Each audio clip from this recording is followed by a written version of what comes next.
So maybe your anxiety and negative thoughts are a result of your nonverbals talking for you and you not even knowing what they're telling people. Stick with me and I'm going to talk about how your nonverbals are such a tattletale and how to turn them into a tool. I'm Bridget Hart, coach, business consultant, and blossoming mystic. I hope that you enjoy the content I'm about to bring you today, and don't forget to subscribe down below, like the video, and leave me a comment because this is all about interacting with you.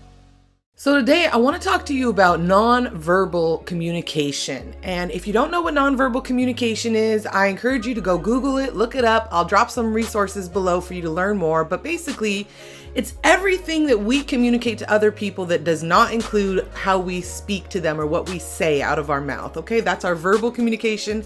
Everything else is our nonverbal communication. So think about our tone of voice, our facial expressions, our body language, etc. Our nonverbal communication is always talking. It's always talking, and it doesn't always back up the words that are coming out of our mouth, right? Because the thing is about nonverbal communication is that it taps into our brain and our thinking, our actual thoughts that we have, and it pulls from those thoughts directly to decide how to act in a situation, right? So our words could be coming out, we could be choosing certain words, and our nonverbal communications could send a very different message because our thoughts are actually different. If you haven't experienced that, then maybe this isn't for you, and perhaps you shouldn't just watch a different video. That's all right. But if you think that that could be true, that sometimes people are picking up messages that you didn't feel like you sent because your words weren't those, it could be that your nonverbals are telling on you. This is one of the heart habits. It's heart habit number 6, nonverbals. And the mantra is, I keep my cool physically when faced with a tough situation. It gives me time to process before I respond. When we're thinking about our nonverbal communication and how it can be a tattletale, I already kind of explained how that's true, right? Our nonverbal communication is things that our body does that are RAS, the reticular activating system I've talked about so many times, told our body to send these different types of nonverbal messages, right? And that's based on our thoughts that we're having or our feelings that we're having in the current situation or moment. It can be complicated and difficult to just control our nonverbal communication, right? This is not just a simple fix or a simple thing to do. And in fact, if you find that this is very difficult for you, for sure, therapy is something that will help you if you have the right therapist that you really resonate with. But that's the point to remember about nonverbal communication, is that it will tell on you. So if you're thinking, you're feeling differently than the words that you're saying, you may need to tap into what those thoughts are and what those feelings are that are making you communicate that in a nonverbal way. Viktor Frankl had a great quote about this. He said, "Between stimulus and response lies a space. In that space lie our freedom and power to choose our response. In our response lies our growth and happiness." So here is the simple tool I'm going to give you to help you become more conscious of your nonverbal communication and to give you a little more time to create that growth and happiness for yourself. And it's going to be so simple that you're not going to know what to do with yourself, all right? So are you ready for it? Here it is. Next time someone comes to you with information that is big, information that would normally elicit a response from you immediately, right? Any sort of big information that they give you, I want you to take a moment and count to 10 before you allow yourself to have any physical or verbal response to their news, okay?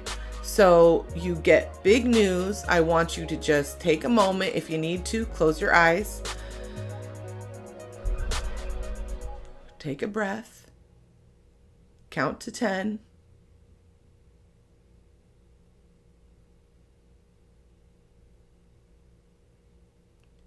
And then proceed to do whatever you feel you need to do next. I'm not going to tell you how to deal with every situation, but if you need to, and it's very difficult information, I recommend give yourself a calm down method after that 10-second count. So if it was really information that would normally anger you or that would be bad news, so to speak, take that 10 seconds and then give yourself a calm down method. So if you need to walk away for a moment, if you need to just say, you know what, pause on this for a minute. I hear you and I need a second to process.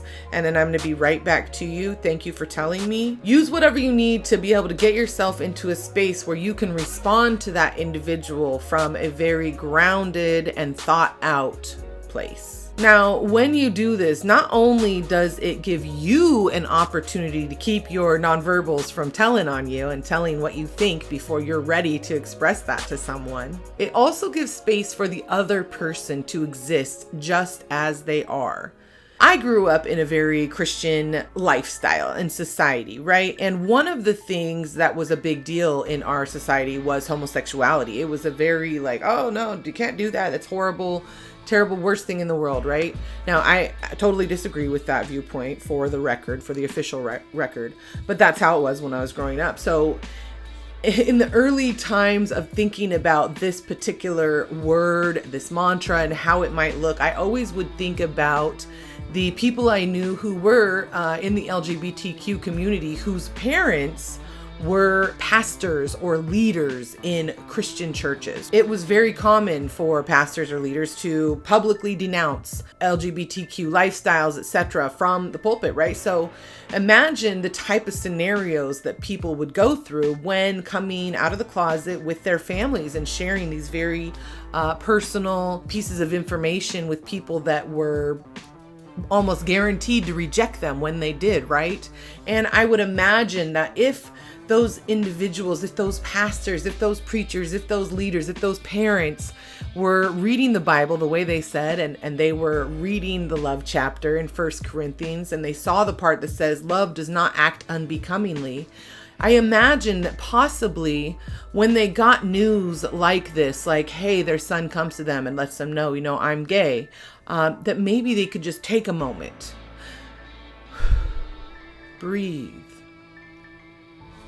walk away if they needed to, and then think and consider how much they love their child, how much they adore their child, and how much they want their child to be happy and healthy and whole and to live a fulfilling life, right?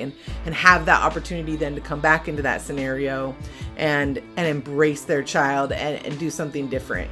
And I'm not saying that this one little habit would change the course of these young people's lives, but I imagine and I dream that it could help, right? Because taking that moment allows us to think through, like, what's the truth of this situation? You know, what are my boundaries and how does this involve self? And all of the other heart habits actually come into play. And that is how nonverbals become a tool, right? Because now you can actually, once you are putting together all of the heart habits and you're working out this system together as you deal with interactions you have with people, now your nonverbals can be used to help send the message you want to send, right? Imagine that pastor, that leader, that father, that person that would have responded negatively instead takes that moment, breathes, and responds only with a hug,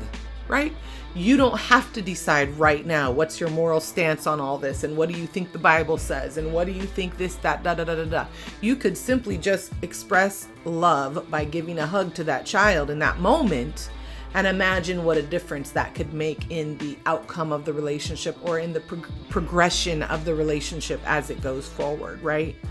You know, think about how nonverbals are a tool for you in your day-to-day life. If you are feeling down and you choose to smile anyways, does it help you feel a little bit better? It can, right? If you choose to dance, what does that do for your body, right? How does that make your life, your heart, your mind feel, right? What does it do for your emotions and for your energy? It has the power to shift and change it, right? So now that nonverbal communication and you becoming conscious of how your body communicates for you, and not only does it communicate outwardly from you, it can communicate inwardly into you as well. That's how you can use your nonverbals as a tool. So if you find that people are often, misinterpreting what you think you've said, and it's causing you anxiety and negative thinking, negative thoughts, it might be time to take a step back. For now, you don't have to know anything, just that your nonverbals are speaking. And if you don't want to say anything, all you have to do is be quiet, take a step back, take a moment, and don't let them talk for you until you're ready to use them as a tool. One of the great examples of how this works is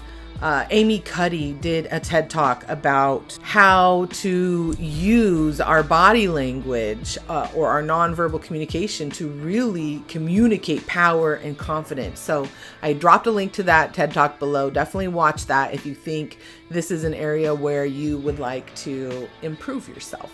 And in the meantime, between time, I love you. I'm so glad to be here every week, and I'll see you next week.